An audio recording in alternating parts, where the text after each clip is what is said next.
Floating कर देता हूँ। फिक्स्ड में क्या था? वैल्यूएशन, है ना, मतलब डी वैल्यूएशन और रीवैल्यूएशन। फ्लोटिंग में क्या था? एप्रिसिएशन और डिप्रिसिएशन। समझ में आ? यस। ठीक है, चलो। तो हम लोग क्या क्या देख लिए? एक तो फिक्स्ड देखे, है ना, फिर फ्लोटिंग देखे, तीसरा मैनेज देखे। मैनेज को डर्टी फ्लोटिंग भी बोलते हैं। एक ठो और है ना जो यूएसए करता है, क्या नाम है उसका? भूल गया नाम। हाँ, मैनिपुलेटेड एक्सचेंज रेट, है ना। हम्म। तो ये क्या है? इसको यूएसए ना कंट्री को लेबल करता है। मैनिपुलेटेड एक्सचेंज रेट क्यों बोलता है? जैसे क्योंकि आर्टिफिशियल चाइना है, चाइना क्या है, आर्टिफिशियली अपना करेंसी का डिमांड, क्या कहते हैं, प्राइस ना कम करता है, ठीक है, डिप्रिसिएट करना हम्म। चाहता है। क्यों डिप्रिसिएट हम्म। करना चाहता है? ताकि क्योंकि एक्सपोर्ट्स बढ़ एक्सपोर्ट सके। इंक्रीज हो एक्सपोर्ट जाएगा। बढ़े। यस। हम्म, हाँ। जैसे मान लो चाइना है और ये अमेरिका है, ठीक है। अब चाइना जो है सौ 100 रेनमिनबी, है ना, ये भेज रहा है। 100 रेनबी बराबर $1 है। अब क्या हो गया कि 200 रेनमिनबी बराबर $1 हो गया, ठीक है। अब ये इंपोर्ट कर रहा है ना, तो पहले $1 में, मान लो 100 रुपये में एक सामान आता था, तो अब $1 में कितना आएगा? दो सामान आएगा ना। हम्म। मतलब डॉलर तो सेम रहा लेकिन एक्सपोर्ट ज्यादा हो गया, तो एक्सपोर्ट कम्पिटिटिवनेस बढ़ गया ना। समझ में आया? Yes sir. Yes sir. इसीलिए उसको बोलते हैं मैनिपुलेटेड एक्सचेंज रेट, जो कि यूएसए लेवल करता है। तो ये सेम चलो। डिप्रिसिएशन वाला एक्टिविटी यूएसए भी करता है, ऐसा कहना चाह रहे हैं? नहीं नहीं, चाइना करता है। जैसे मान लो कोई भी कंट्री, चाइना हो, इंडिया हो, रसिया हो, ये सब करता है। और यूएसए इन कंट्रीज को बोलता है, ठीक है, लेबल दे दिया कि मैनिपुलेटेड एक्सचेंज रेट, अच्छा। ठीक है, इस कैटेगरी में डाल देता है। इस कैटेगरी में डालने के बाद वो एक्शन ले सकता है, फेडरल हम्म। बैंक, ठीक है। कुछ भी एक्शन ले वो तो वो लोग जाने। चलो अब आते हैं इफेक्टिव एक्सचेंज रेट। बस ये चैप्टर खत्म हो जाएगा 10 मिनट में शायद।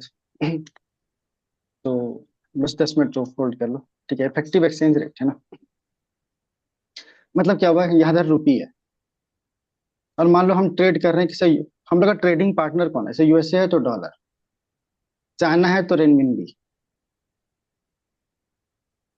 फिर यूएसए है ना, यूएसए क्या है, दिरहम है ना, यूएई दिरहम। यस। ज, हाँ, जापान का क्या है, येन। येन। थाईलैंड का हम लोग देखे थे बाट, यूरो, है ना। तो ये टर्की का क्या है, पेसो, है ना, है ना। तब क्या है, मान लो कि हम इस सब कंट्री से ट्रेड करते हैं, ठीक है, ये सब कंट्री से हम ट्रेड करते हैं। तो अब क्या है कि इस रुपीज का एक्सचेंज वैल्यू इस पूरा बास्केट ऑफ करेंसीज के साथ, अब इसको वेटेज देते हैं। जैसे मान लो कि 100% है, तो इससे मान लो हम 30% किए, इससे भी 30%, इससे 10%, इससे 5%, इससे 2%, इसके परसेंटेज के हिसाब से। अब इसका और इसका जो एक्सचेंज रेट आएगा ना, उसको बोलते हैं इफेक्टिव एक्सचेंज रेट। समझ में आया? Yes sir. Yes sir. ठीक है। अब यदि इसमें इन्फ्लेशन इंक्लूडेड है तो इसको बोलते हैं नॉमिनल इफेक्टिव एक्सचेंज रेट, और इन्फ्लेशन हटा दो तो बोलते हैं रियल इफेक्टिव एक्सचेंज रेट।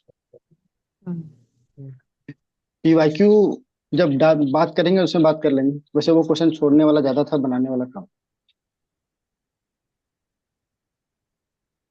नहीं तो एप्टीट्यूड से ज्यादा बनने के चांसेस था, नहीं तो गलत हो जाता। अब आते हैं कन्वर्टेबिलिटी ऑफ रुपी, ठीक है।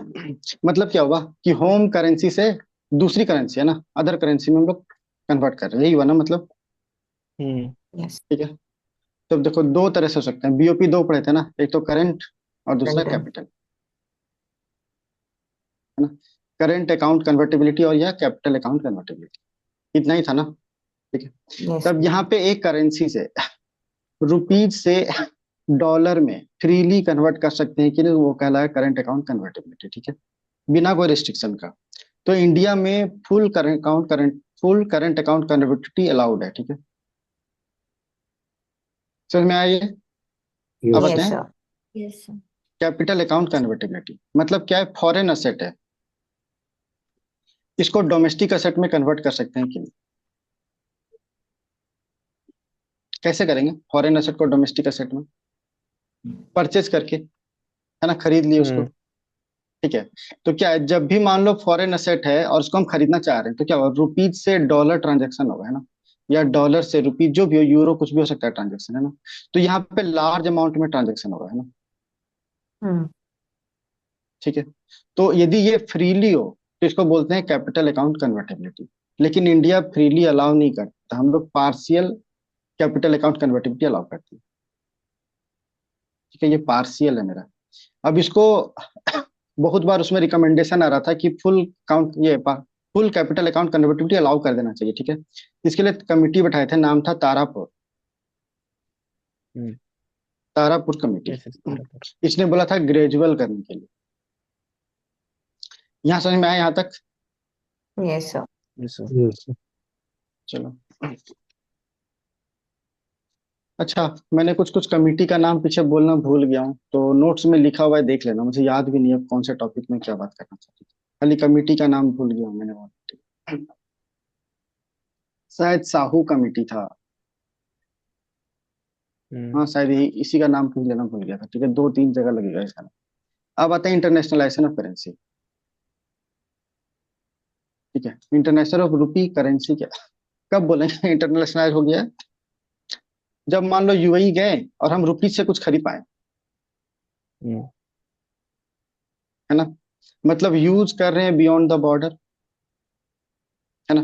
कोई यूएई का पर्सन है और वो रुपीज होल्ड करता है, ठीक है, तो ये होगा ना इंटरनेशनलाइजेशन ऑफ करेंसी। समझ में आया? Yes sir. yes sir simple word में इतना ही है। ठीक है, चलो। तीसरा क्राइटेरिया क्या होगा कि पहले तो हो गया इंटरनेशनल मार्केट में यूज हो गया, सो, है ना।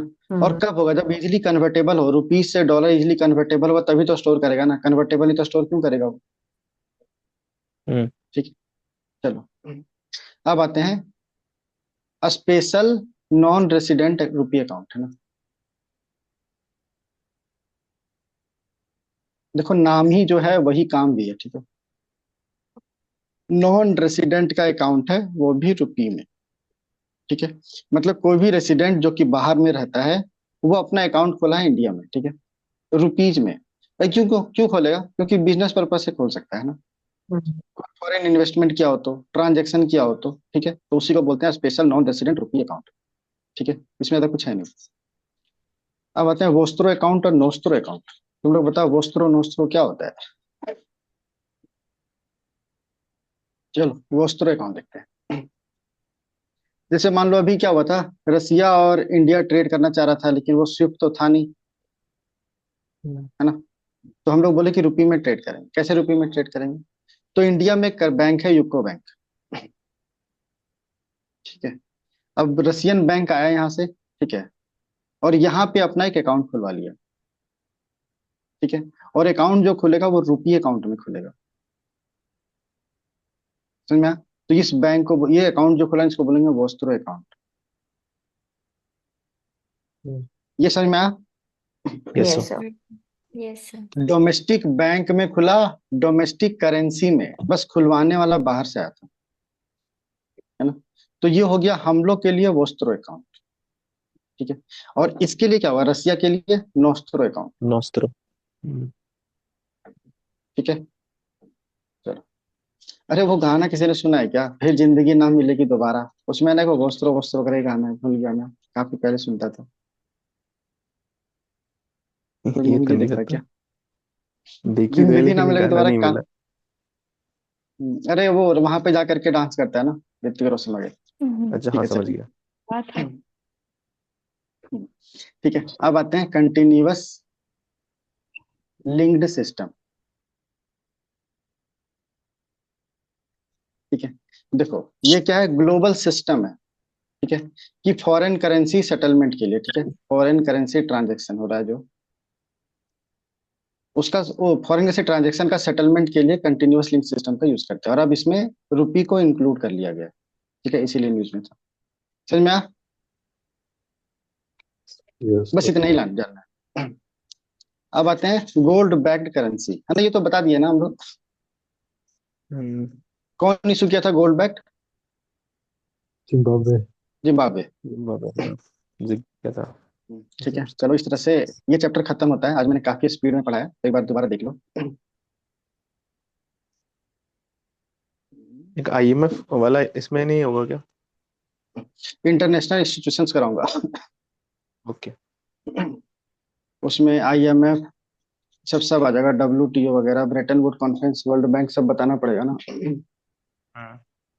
चलो देखो, balance of payment, current account और कैपिटल अकाउंट। करेंट अकाउंट में बैलेंस ऑफ ट्रेड और मर्केंटाइज, बैलेंस ऑफ इनविजिबल, और इसमें सर्विसेज और नेट ट्रांसफर। देखो ये लिखा है मैंने तो लिखने की जरूरत नहीं है। Banking, software, shipping, travel and tourism. और net transfer profit, interest, dividend, remittance, gifts, है ना। और इन्वेस्टमेंट, डेट, बैंकिंग कैपिटल। ठीक है, ये export cost effectiveness, early harvest, PTA, FTA, सेका, सेपा, कॉमन मार्केट, है ना। और कैपिटल कहाँ कहाँ से, तो वो लिख दिया मैंने। EXIM bank, export credit guarantee corporation, one district one product लाया गया था।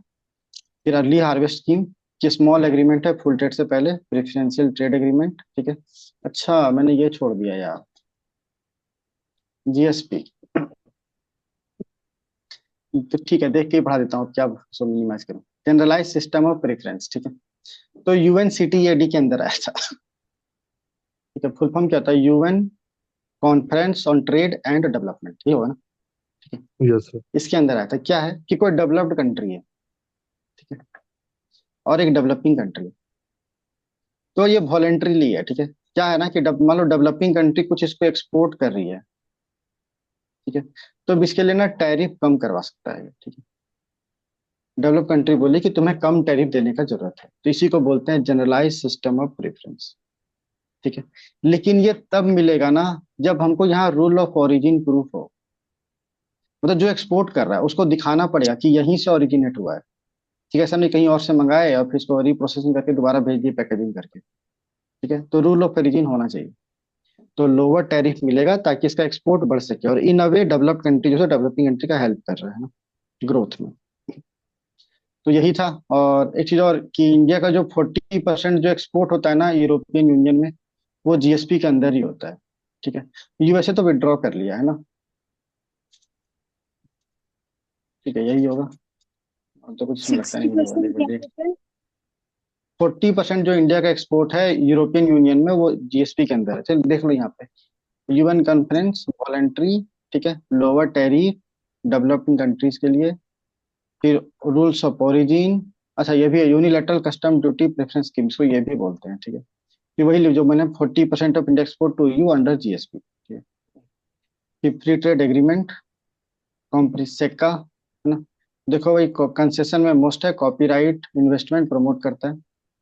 सेपा में सेका प्लस सर्विस सेक्टर, एग्जांपल में लिख दिया इंडिया यूई। फिर कॉमन मार्केट, फिर foreign trade policy, trade deficit, 9 out of 10 trade partnership में। फिर रोड टेप स्कीम, वही रिफंड, टैक्सेस, ड्यूटीज वगैरह। ट्रेड कनेक्ट ई प्लेटफॉर्म। अच्छा, इसमें खाली MSME मिनिस्ट्री बोला था, एग्जिम बैंक भी है, department of financial services, MEA ये भी है। ठीक है, इंस्टीट्यूट ऑफ फॉरेन ट्रेड, ठीक है, ये डिम्ड टू यूनिवर्सिटी है। ये अप्रोक्स है, 1800 बिलियन नहीं है, डॉलर लिख के ऐसे काटते हैं ना, तो डॉलर $800 बिलियन है। ठीक है, यहाँ लिख दिया मैं, टू बी अपडेटेड। 2.4% ये भी है वैसे। ये चाइना का 12% है, USA का 9% है। ठीक है, वर्ल्ड का एक्सपोर्ट में शेयर, एक्सपोर्ट में 23% of GDP, balance of invest, services, profit वगैरह वगैरह। ठीक है, मोड 1, मोड 2, मोड 3, मोड 4, है ना, वो लिख दिया। एग्जाम्पल यूट्यूब, ठीक है, चेंज कर लेना, ये भी एग्जाम्पल है, सिटी बैंक वगैरह वगैरह। ठीक है, चलो, अच्छा कितना बच गया? ठीक है, चलो बाद में कल बात करेंगे, इसको यही देख लेते हैं। फिर कैपिटल अकाउंट में इन्वेस्टमेंट, ठीक है, नॉन रेसिडेंट, ये मैंने एग्जाम्पल ये लिख दिया, डिफरेंस यहाँ देख लेना।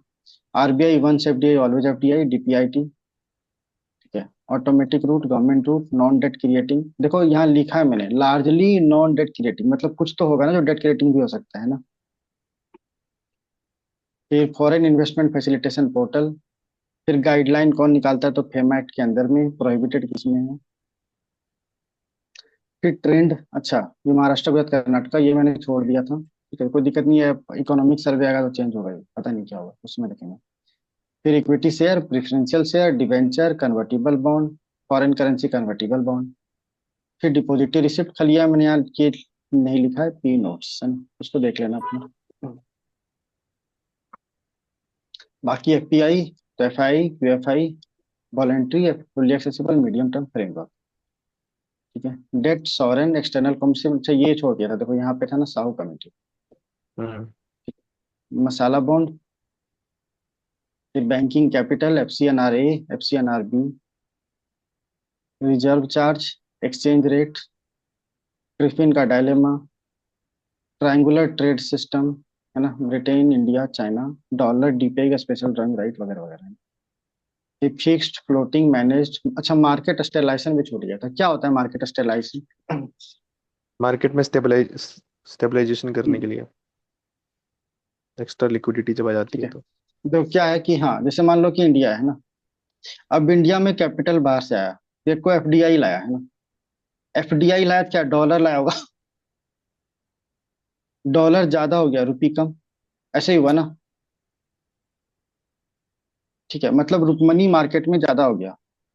अब ये मनी को शक करना होगा ना, तो क्या करेगा आरबीआई, ओएमओ ऑपरेशन करेगा और गवर्नमेंट सिक्योरिटीज बेच दिया। ठीक है, तो पैसा मार्केट से निकल गया। ठीक है, इसी को मार्केट स्ट्रेटजी, बैलेंसिंग करना, ज्यादा मनी है तो कम कर देना, कम है तो ज्यादा कर देना। ठीक है, किसी को जो ओएमओ ऑपरेशन है ना, उसी को बोल सकते हैं मार्केट स्टेलाइजेशन। चलो फिर, manipulated exchange rate, effective exchange rate, nominal, real, convertibility of rupee, current account convertibility, capital, Tarapur committee में नाम लिख दिया यहाँ पे। ठीक है, international international currency, special non resident account, special rupee vostro account, continuous link system, global backed currency. ठीक है,